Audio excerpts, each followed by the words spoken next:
guys, so today we're going to talk about the Unit 8 Mid-Unit Assessment Study Guide. Question 1 from the menu, select the best option that completes the sentence. So this will be like a drop down. So a bag of marbles, there's 6 marbles in the bag. It contains 1 blue and 5 red. If a marble is drawn from the bag, it is impossible, so that would be 0%. Unlikely, which would be less than 50%. Likely, which would be greater than 50%. Or certain, which would be 100%. That it is yellow. Well, seeing as there are no yellow marbles in the bag, we're going to go with impossible. All right, the next question is Eleanor randomly is choosing a pair of socks from her dresser. She has 12 pairs of white socks, 2 pairs of black, and 3 pairs of gray. Indicate whether each statement is true or false. So it is less likely that Eleanor will choose a pair of gray socks. So gray is 3 out of 17. Then black, which is 2 out of 17. Well, that's false because she's more likely to choose the gray. It is more likely that she will choose a pair of white socks, so that's 12 out of 17, than a pair of gray socks, which is 3 out of 17. Well, that would be true. It is the most likely outcome is that she'll choose a pair of black socks. Well, black is least likely at 2 out of 17, so that's false. It is least likely that Eleanor will choose a pair of white socks. Well, that again is false because the white socks, there are the most of those. Margaret will spin the spinner 350 times. About how many times should she expect to land on a prime number? All right, so let's think about what a prime number is. So I know for sure prime number is 3, 5, 7. I know 4 has factors of 2. I know 6 has a factor of 2. And then 1 is always that tricky one. So is 1 a prime number? It is not a prime number. 1 is neither prime nor composite. It's neither prime nor composite. So there are 3 out of 3 options. So that would be half. So 1/2 times 350 is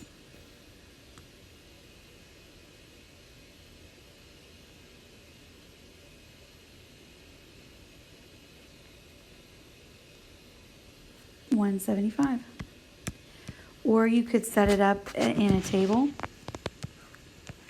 Favorable total outcomes. So you've got 3 favorable out of 6. And you know that you have 350 spins. So you're going to divide by 6. And then you're going to multiply by 350. Whichever way is easier for you to process this. Okay, Jacqueline gets a hit 30% of the time while playing softball. She is using colored tiles to simulate her chances of getting a hit. Green tiles will represent hits, while red tiles will represent the time she does not get a hit. She will place the tiles in a bag and then draw tiles from the bag one at a time. She places 15 green tiles in the bag. How many red tiles should she place in the bag? Okay.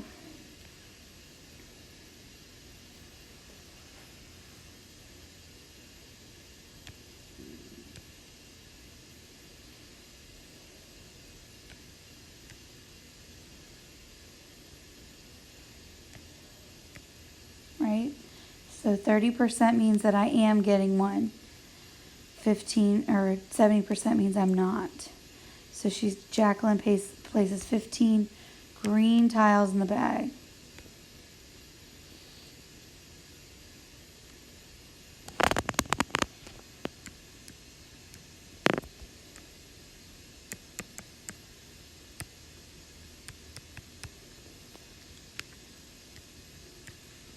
So she should have 35 red tiles in the bag.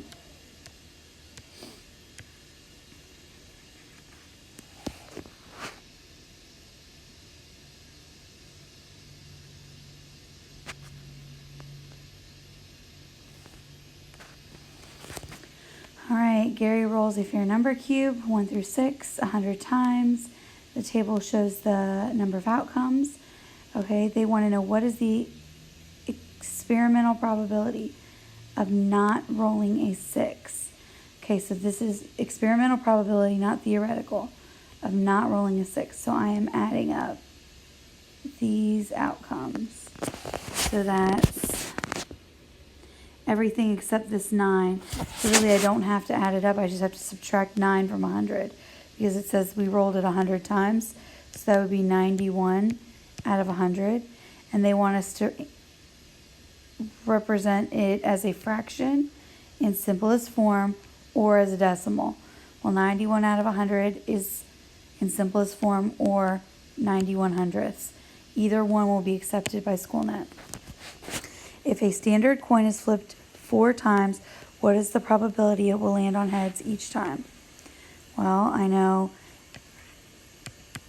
I have heads or tails. And then the second coin is going to be heads or tails. And then the third coin is going to be heads or tails.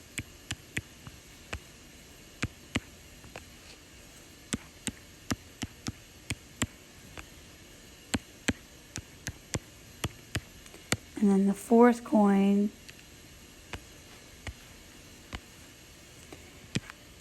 is going to be heads or tails.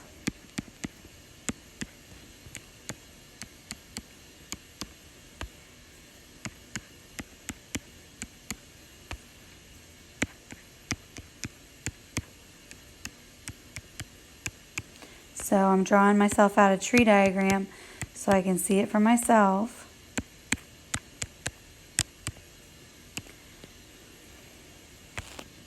So it says, if a standard coin is flipped, what is the probability that they will land on heads each time?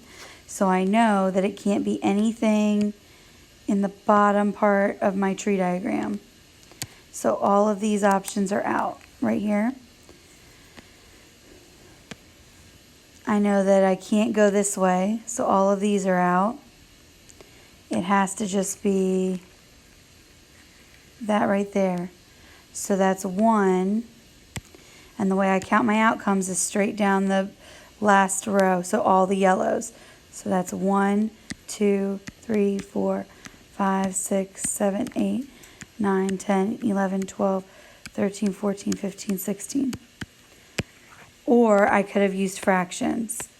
I have a 1 out of 2 chance for the first coin, 1 out of 2 for the second, 1 out of 2 for the third, 1 out of 2 for the fourth. 2 times 2 is 4, times 2 is 8, times 2 is 16, so 1 out of 16. All right, place the correct word in the column that will describe whether the outcome is certain, likely, unlikely, or impossible. All the options will be used. So the outcome is a 15 off of this spinner. Well, that's impossible.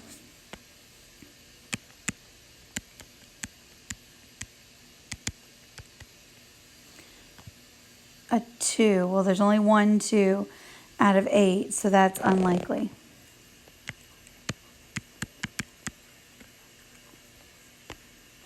A number less than 20. Well, that's certain. Because there's only numbers less than 20. A number less than 6. Well, that's all of these, which is greater than 50%. So that's likely.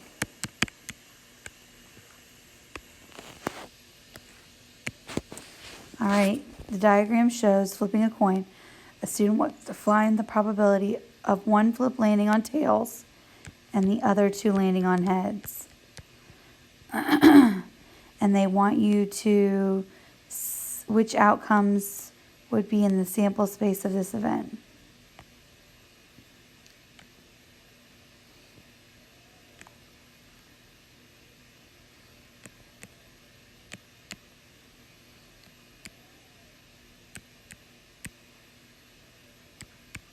So these three right here would be in my sample space.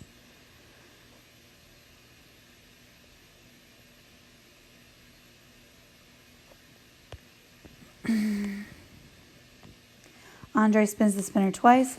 What is the probability he will spin a red, then a yellow? Well, 1 out of 5, and then 1 out of 5. So 1 out of 25. Frank has 12 tiles. Frank will pick one tile from the bag. Then he will randomly pick a second tile without replacing the first. So what is the probability that he will pick 2 yellow tiles? Well, there are 3 yellow out of 12. So then there'll be 2 yellow out of 11 tiles. So that's going to be, what, 6 out of 132?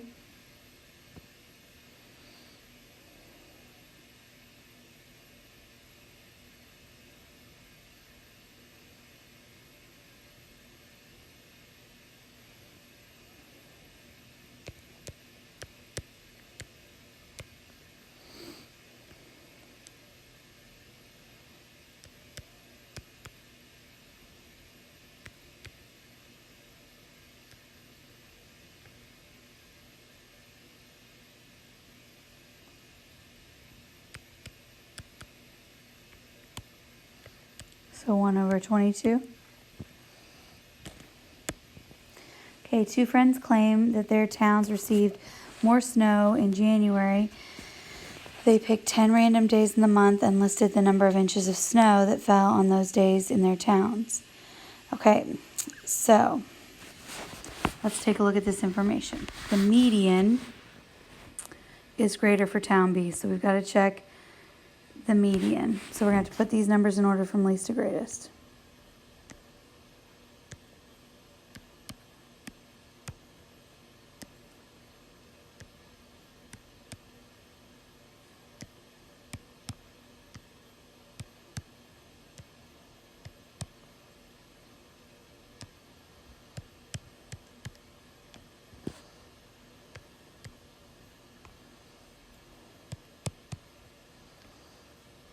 Well, town A ain't looking too good.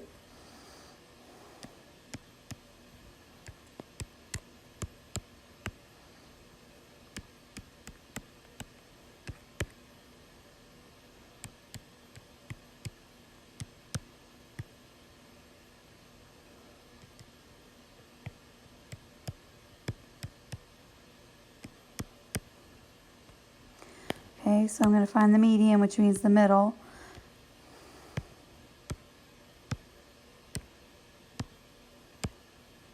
Two numbers in the middle, so it's going to be 2.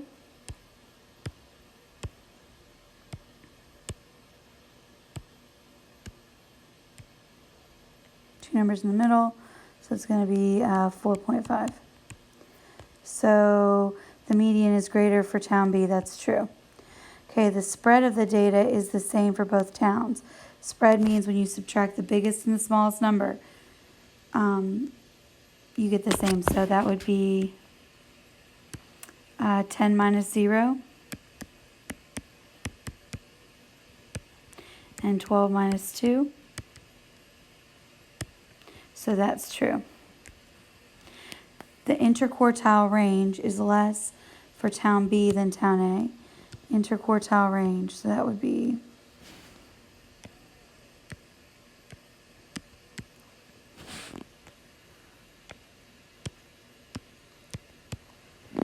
8 minus 2 is 6.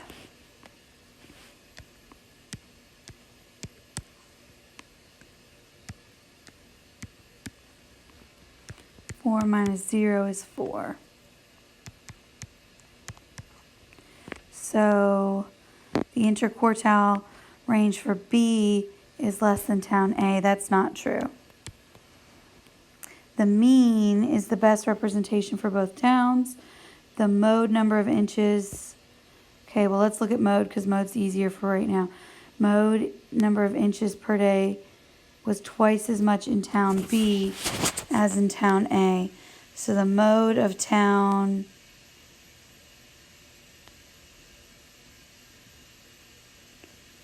A is 0. The mode of town B is 2.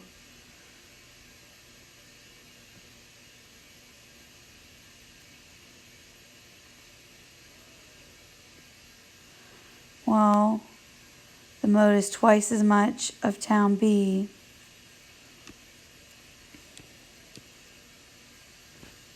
As town A. Well, if I look at it, 0 times 2 is 0. But in this particular question, they might be thinking about it as if it was just, is it double? So let's think about what makes the most sense. I'm thinking that they're going to go with yes.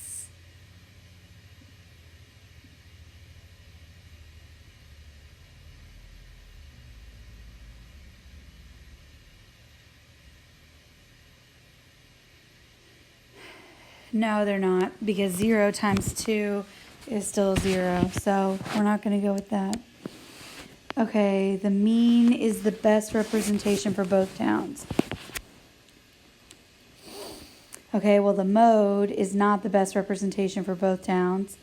The spread is not the best representation for both towns. So let's look at our options. We've got mean, median, mode, and range, or spread. Well, spread, they're the same, and obviously 10 is not a good representation of A. Okay, median could be right, but there's a lot of heavy days in B, so I'm not sure. Mode is definitely not right because it's 0 and 2, so mode's out. So let's check what the mean is for both. So I'm going to add up the numbers and divide by how many numbers I have.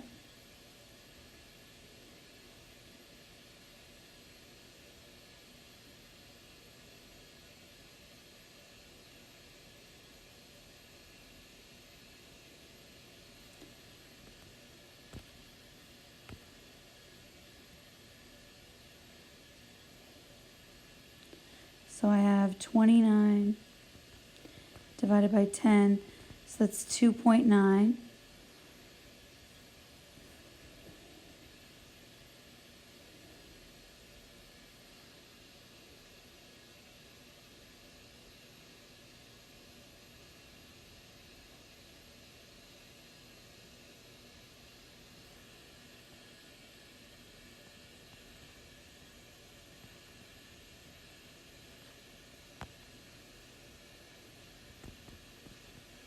It's 5.4.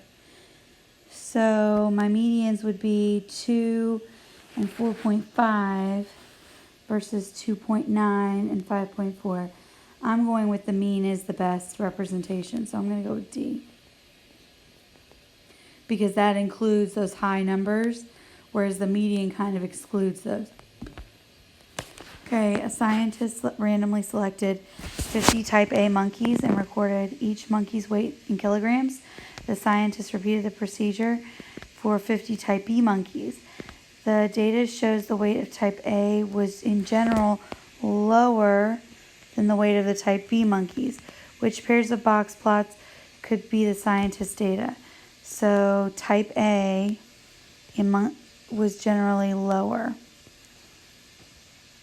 So it could be this one.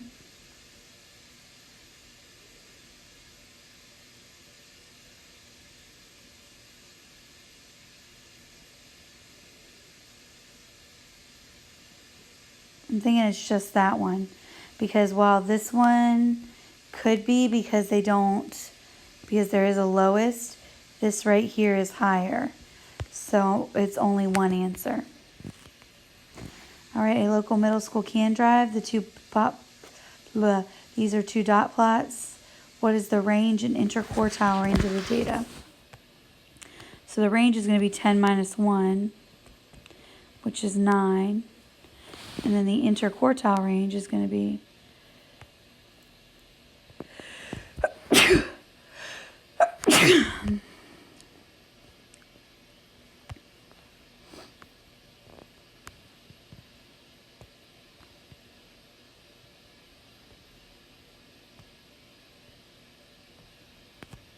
it's 1, 2, 3, 4, 5. 1, 2, 3, 4, 5, 6.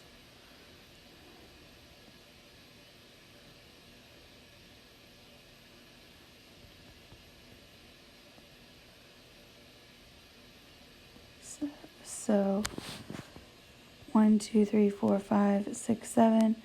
1, 2, 3, 4, 5, 6, 7. All right, and then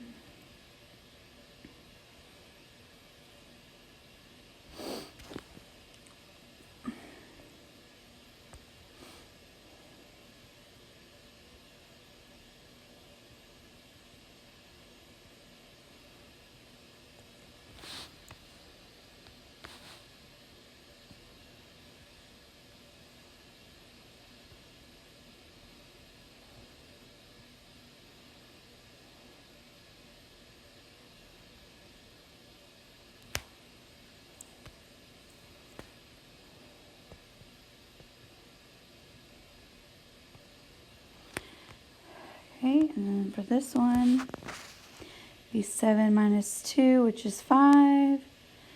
And then I should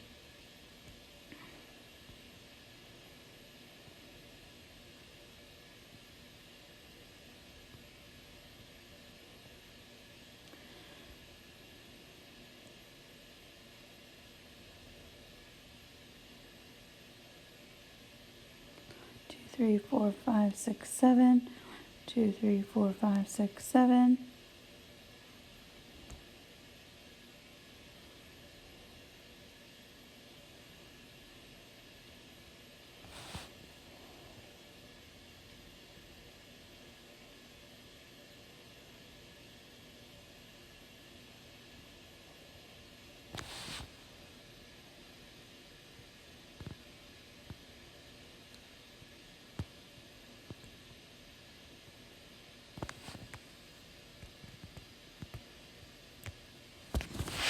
All right. What is the interquartile range of each restaurant? All right, interquartile range can be found by the boxes. So Gary's Grill is 20 minus 10, which is 10. And Lucy's Steakhouse is 35 minus 10, which is 25.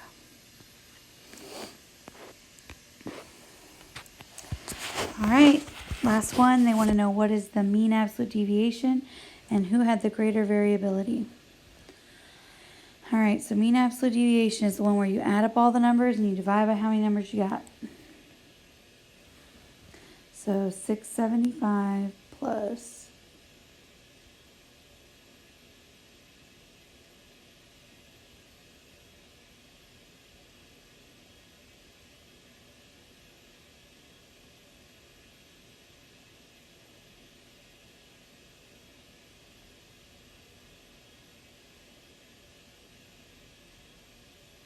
34 divided by 5.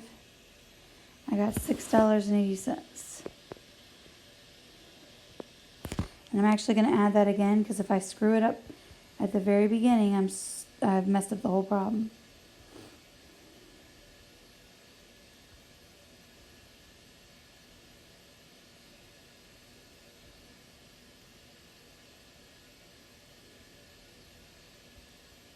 Yep, worked out. Okay, then I'm going to subtract them all. So that's 5 cents.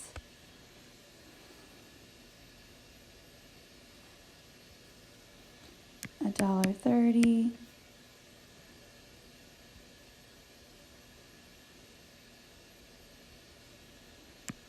$1.55.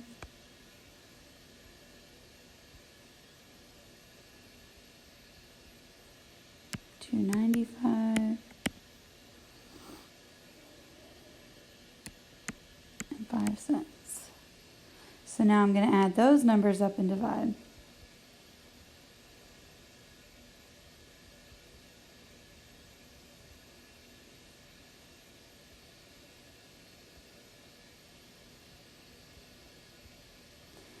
And I get $5.90, but I'm going to add them up again just to make sure.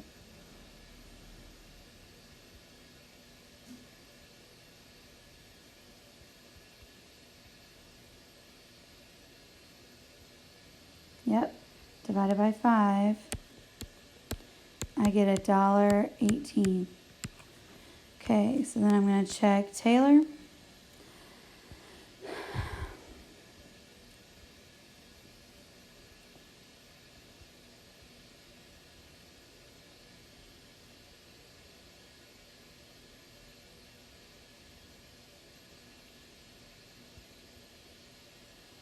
I get 40.60. I'm going to check it again.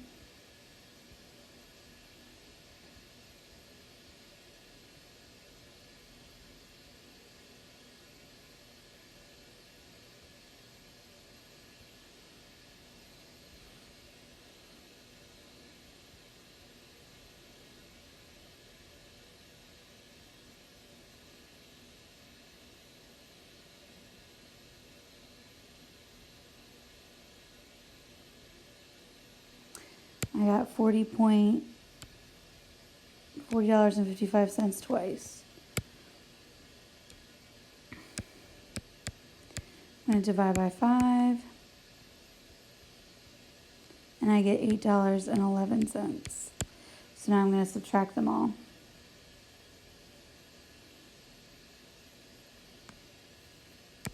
$2.64.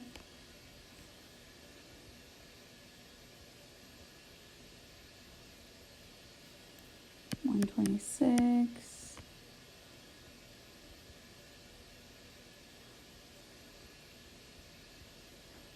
$1.14. $1.11.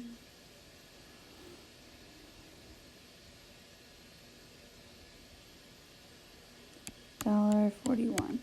Now I'm going to add these numbers up and divide by how many numbers I have.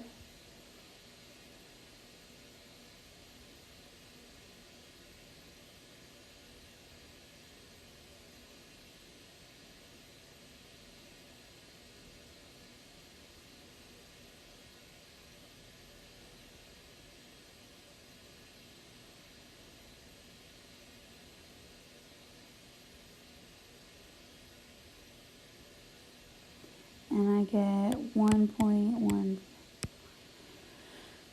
going to check it one more time.